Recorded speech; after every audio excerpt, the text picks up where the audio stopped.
اشاق ایک نظم ہے جو میں زین بھائی کے نام کرتا ہوں۔ جہاں آرا سید تمہیں رائے رکھنے کا حق ہے، تم ایک خوبصورت سمجھدار اور باحیا طالبہ ہو۔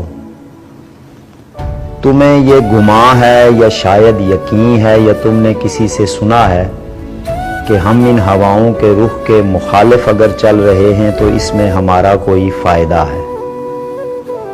کوئی مال و دولت یا شہرت یا عادت یا کوئی عبادت یا سرسبز جنت نہیں، جانے من ایسا کچھ بھی نہیں ہے، یہ ممکن نہیں ہے۔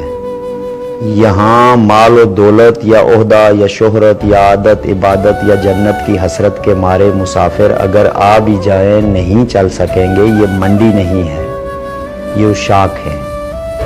ان میں کوئی بھی قاتل یا ڈاکو یا راشی یا بنیا یا بھڑوا یا رنڈی نہیں ہے۔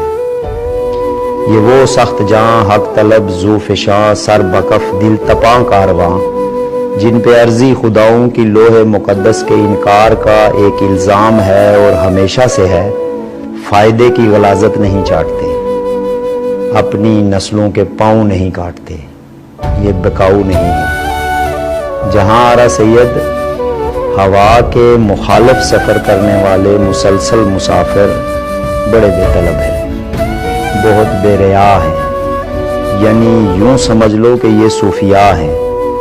یہ بھیڑوں کے ریوڑ میں ہوتے تو ہیں پر یہ ان سے جدا ہے۔ خدا ان کے نقش قدم دیکھتا ہے تو پھر سوچتا ہے اگر میں خدا ہوں تو یہ لوگ کیا ہیں۔ جہاں آرا سید تم ایک خوبصورت سمجھدار اور باحیا طالبہ ہو، تمہیں رائے رکھنے کا حق ہے۔